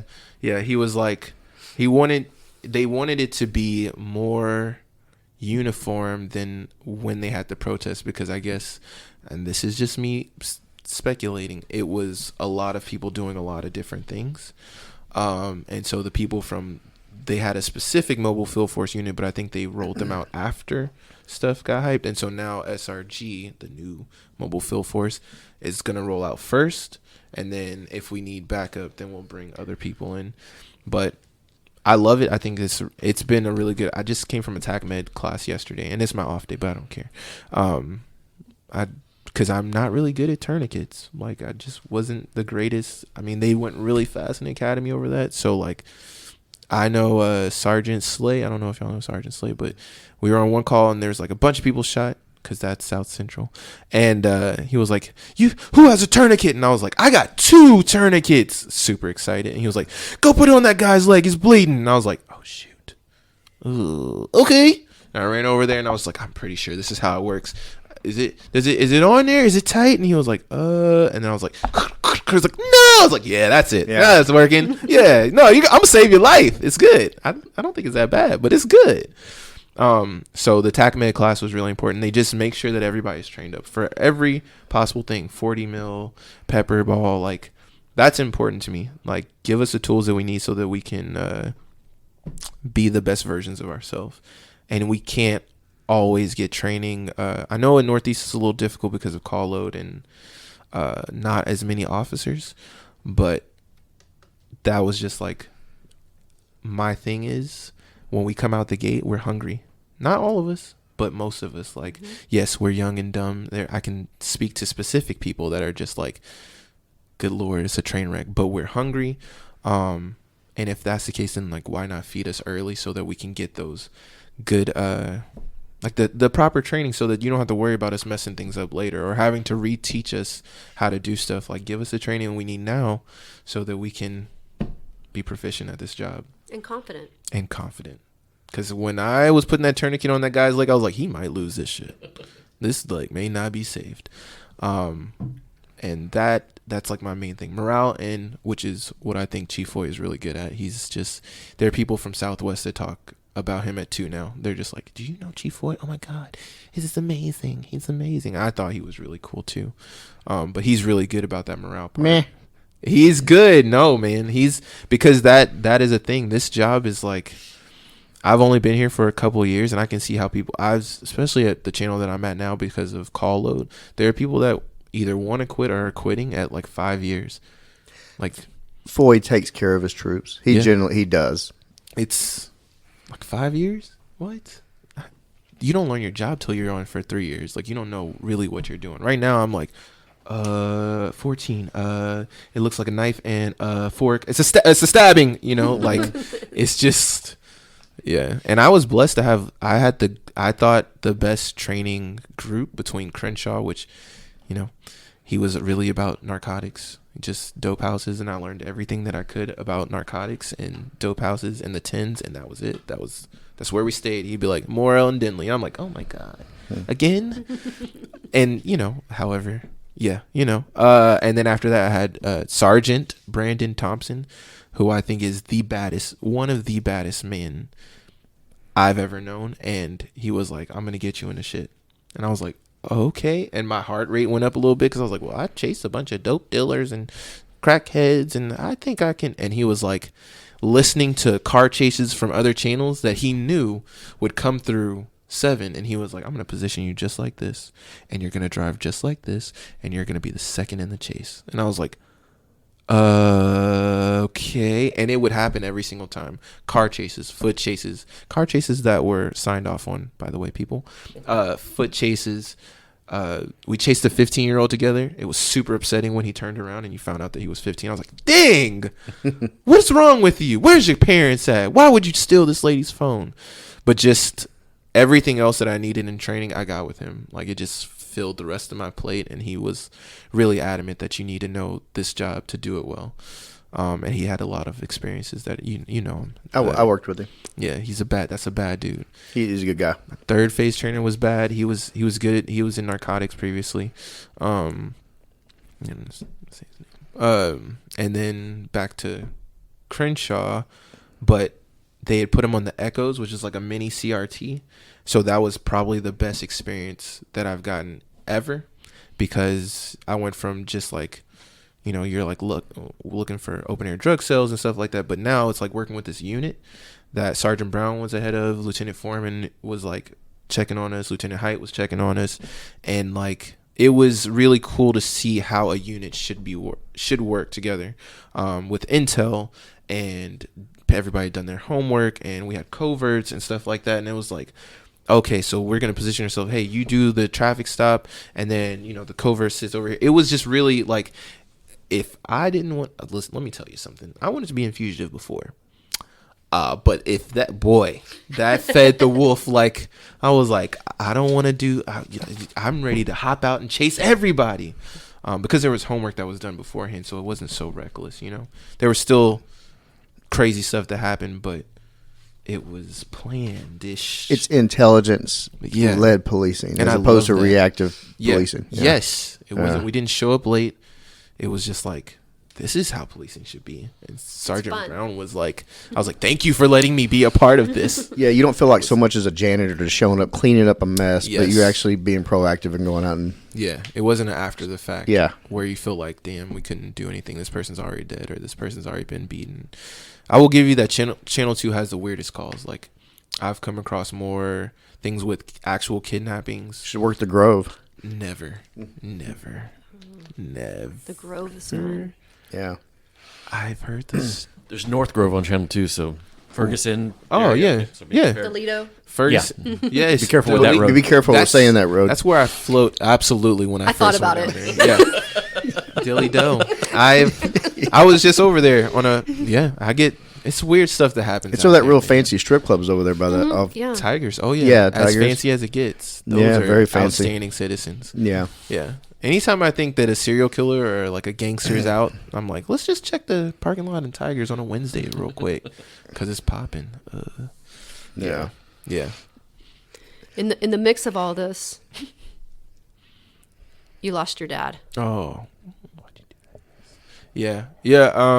I think it's important for our listeners to hear your human story, that you're a rookie, you're doing all this exciting, fun stuff, you're inspired, and in the meantime, you have real life adulting things going on. Yeah. When I went through the academy, I had my baby. I had my baby like right before I got tased, and that night I had my baby. And then That's a good combo. I know, right? It was yeah. They're similar. Yeah. And then the next week I got pepper sprayed, and I was like, this is trash, because I couldn't hold him.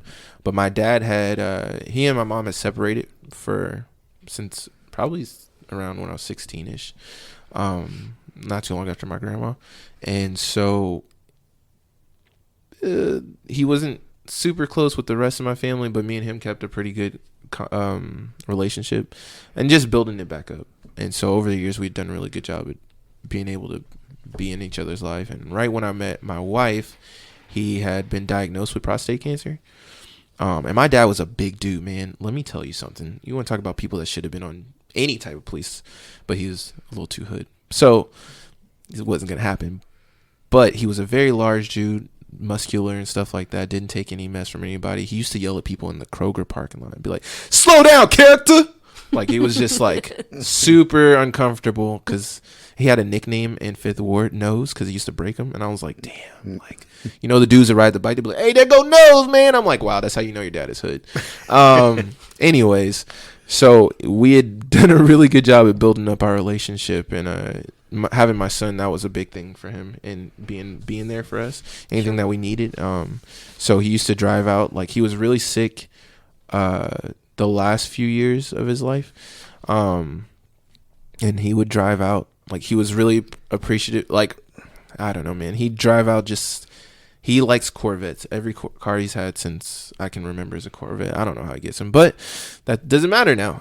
But he would drive out, and his hands and his, like, you know, skin peeling and stuff like that, but he would still drive out because he wanted to see me, he wanted to see my wife, he wanted to see my kid, and my daughter too, and just see our family, and be able to hold my son and stuff like that.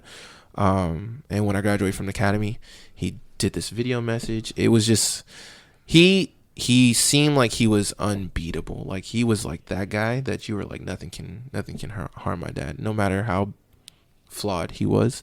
And so right before he passed, he had come out here one more time. And like, when he came out, he was just like, how's police? And he was kind of quiet for a second. Then he was like, man, I should have done the chemo. And it was weird, because my dad hadn't said anything about pain this whole time. He was just like this, like, beast of a dude. Still worked his security job, like working security at these different hotels, telling people like to get up out the pool, and like sickly, you know. And so when he said that, it messed me up, because I was like, we were at Rodeo Goat, and I was like, you don't admit to being sick? You don't admit to, like, what do you mean? What do you mean? That's weird. And then it just was downhill from there. He had driven out that time too. I think he had 2 more months after that. Yeah, so I was off Little T and stuff like that in South Central, and it was important for me to be updated on how he was doing. And then when he had the hospice, you know, all that stuff going down, I was like, dang, this job doesn't allow for too much time as far as like being able to step away and take care of loved ones, which that's just the job. That's the way it is. Especially early on. Yeah, especially early on when you're on deep nights and you don't have like accumulated a lot of sick time and other comp time and stuff like that. So I was just like, just keep me updated, and if he like goes downhill, I'd gone home and I didn't see him. We had made plans to see each other, but the way the time worked out, I was like, hey, I'm coming back in a few weeks. I'll see you then. And then, you can see the baby, because he had, when you have a baby, they like every 2 weeks they get a little bigger. You think, and you're just like, oh my God, you need to see, he can do this. He can pull your fingers now. And the hospice person had just gotten there like the day before. Like he had just started hospice. So like in my mind, I had Googled, I was like on patrol, and I was like Googling like, how much time before hospice do you have before you pass away? And they were like 2 to 3 months. I just gone to a 27. It's a dead person. And they had been on hospice for 3 months. So I was like, all right, cool. Like, he started hospice yesterday. I got 3 months. I'm going down in a few weeks. And then the next day, the first day that my wife went back to work, so it was just me and the baby, which is just like, if y'all have kids, you know, like the Terrifying. the first time your wife, because that baby is like, and she breastfed and everything, so that baby is like, you know, like the first time she steps away, and I was like, oh my God, it's just me and you, super simple songs, everything is okay. And then my mom calls me and she's like, yeah, he's gone.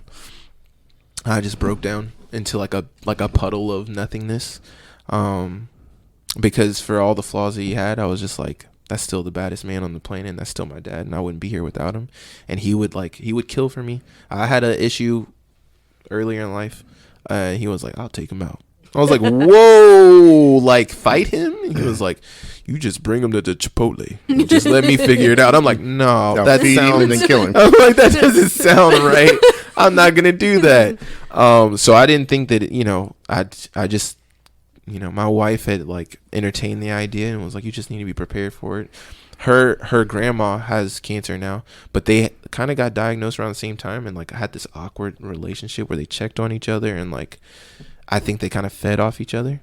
And so he was gone and I was done, and I couldn't go to work that night, but I showed up the next day because like that's what he's a beast. He worked 3 different jobs just to make sure, like, I guess to make sure he could keep the Corvette, but to make sure we were good, you know, on top of other jobs. He worked in oil and gas. He had the security company that is like one of the largest security companies in Houston. It does the security for Minute Maid, the Rocket Stadium and stuff like that. So he just was a beast of, he like had that work ethic that you think about when you think about older people and their work ethics.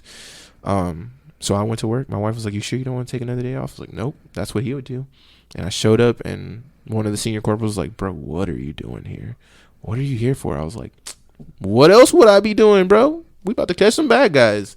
And I wasn't going to do it with like malice in my heart. I wasn't going to go out and like beat somebody up because it's nobody else's fault. I just wanted to do what I know, like he would just say, like, what are you going to do about it, right? Like, you can't come down here until X day, so go back to work, do your job, you're good at it. And then the day after I came back from work, or that morning after, I remember I had like this moment where like I went through every voicemail that I had on like 2-3 phones, just like looking for a voicemail from him, because I was like, damn, like, you're not gonna forget it. I'm not gonna forget his voice, but like, I don't know. You think to yourself, well, I wish I would have saved like the voicemails and all the stuff. And I just like had this moment. And my wife, when I graduate the academy, she did a video montage, and it's really cool. And she like sent it to me. She was like, hey, this just in case you were looking for something with him. And it was just him congratulating me on graduating the academy. He also thinks I'm going into homicide, so it's like, and congratulations on you getting in homicide. So now I'm like low key like, damn, I kind of got to do that so I can like make that thing a thing, and just like all your lifetime achievements and stuff. And it was like really good to hear, just after he passed. And I play it almost before every shift, because it's just like my thing. Like, I'm just like, hey man, I'm about to go out there. And I know he like just, there are no other warriors that I'd rather run in beside me than like him. And I've done some, not reckless, because Cardona's reckless, but I've done some almost reckless things where I'm just like, whoo, shoot, that was okay. But like, I know, like, it's just like a feeling. I'm like, man, I'm glad I looked left instead of looking right, you know? And I'm like, oh, I usually look right when I come around that corner. He just runs the streets with me now. And that's how we get down. You just gotta keep pushing, because the world can't stop just because life happens, you know? Sure. Yeah. What are your areas of growth? Not improvements. Growth. In just life? Yeah, where you want to grow in life, where you want to, I don't want to use the word improve. Oh, okay. I have realized that, like,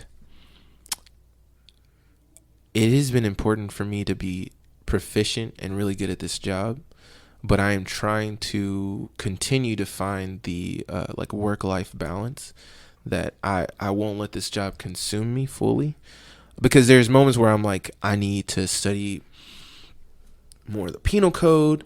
I need to study more case law. I have 2 of your case law books. They are all highlighted up. I need to know, like, I wanted to get on the drone unit just because I wanted to know more. I wanted more knowledge. So I was like, I want to get my 107 certification.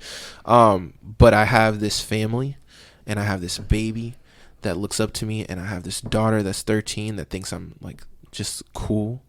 And so as far as growth, I've been trying to make sure that work-life balance is there, that I'm not missing moments, that I'm present, even if it means I'm only getting 2 hours of sleep. Like, I just want to be present, and I want to know at the end of the day, when I'm gone or when I'm done with this, like, I did everything the right way. And you can't always do it right, but that I try to, you know? Sure. So I'm growing as far as like trying to make sure that my wife is happy. And that, I mean, like, yeah, you know, you're not out there in the streets, but like, you forgot to take the trash out, like she asked you 25 times, and that's one less thing she has to do because she's working from home and holding the baby, and the baby just started daycare and he's having a moment, and I have 2 dogs. We actually just got a 3rd dog, but I think we took her to the vet this morning. She's super sweet. She showed up on the doorstep. Anyways, but as far as growth and outside of the life part at work, being able to admit when I'm wrong and like listen to other people, because I was older, I was like, you have no idea what you're talking about. You said you worked in Walmart before this. You don't know what you're talking about. Oh, you worked at TGI Fridays. Yeah, okay, you don't know what you're talking about. And knowing like sometimes other people can be right. I'm really big at like, I told you so. Like, oh, I told you this was gonna happen. And sometimes I just need to sit back and just let my people do their thing. I have control issues. Okay. I'm willing to admit it. Yes, that is, I'm like learning to let go. I don't like people driving me. I'm just like, you can't drive and you can't drive and you can't drive. You only had your driver's license for 2 years. But letting go and trusting that the people that I trust in my life, I should be able to trust with the keys to the car, but also like the call that we're on. Like, you make the call because we work this together. Trying to just give that up. Like, I have some great friends that I run the streets with. On 7, it was like a bad crew. Those old heads were like, y'all go out there and just don't kill nobody, you know? Like, it was deep night. So it was all class 67 to 72.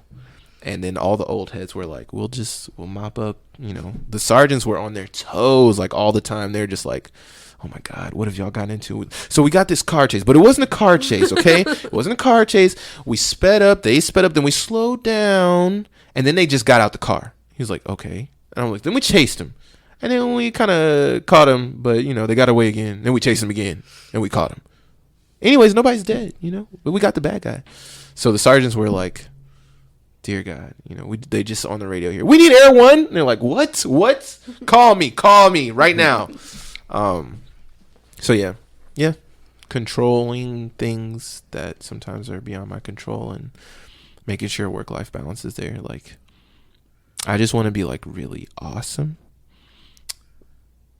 while still keeping like realistic expectations. I'm going to take a lot of enjoyment for whatever time I have left on this department of watching your career grow and seeing who you become. And hopefully you make it you fulfill your dream to be on the fugitive unit or a homicide detective. Yes. And if I'm still around, I can put in a good word in for you. That's it. Don't leave. Yeah. No. I'm closer to the end. I know. It feels like everybody is. What is your grandmother's name? Her name is Dorothy Jordan.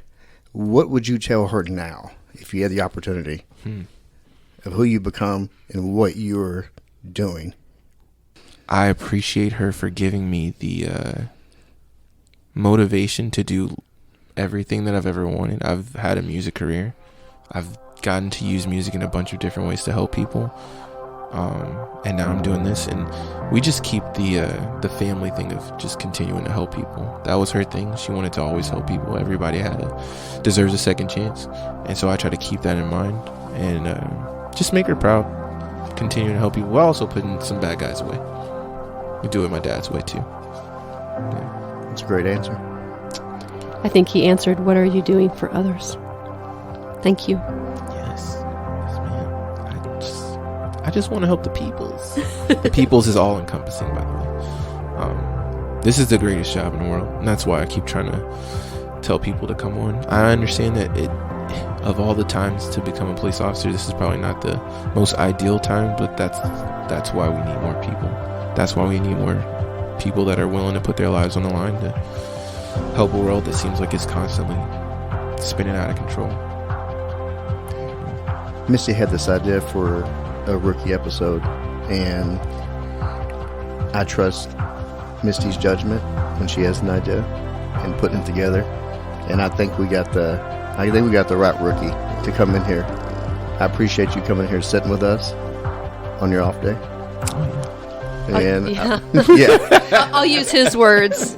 You found the most animated and awkward rookie. Yes. There's sweat behind my knees. Yeah. Thanks, Rodney. Thanks for coming in, man. Thank you. Absolutely. That was awesome. Hey brother, hey sister, I'll never give up on you. Hey Mrs., hey mister, I'll see this all the way through.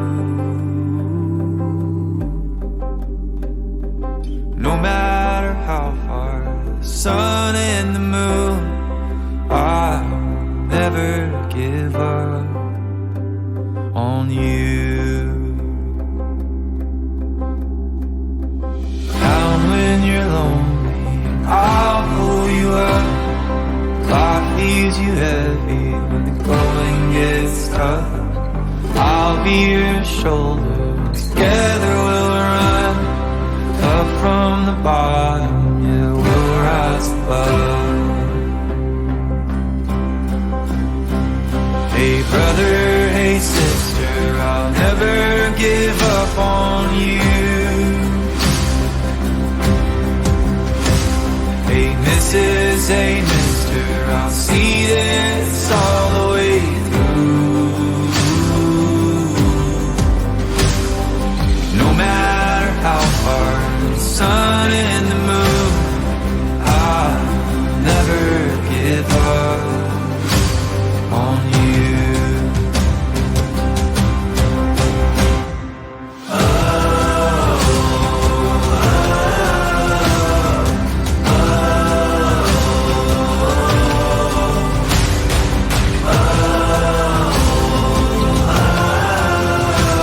I'll never give up on you. Hey brother, hey sister, I'll never give up on you. Hey Mrs., hey mister, I'll see this all the way through. No matter how far, for the gold and the blue, I'll never give up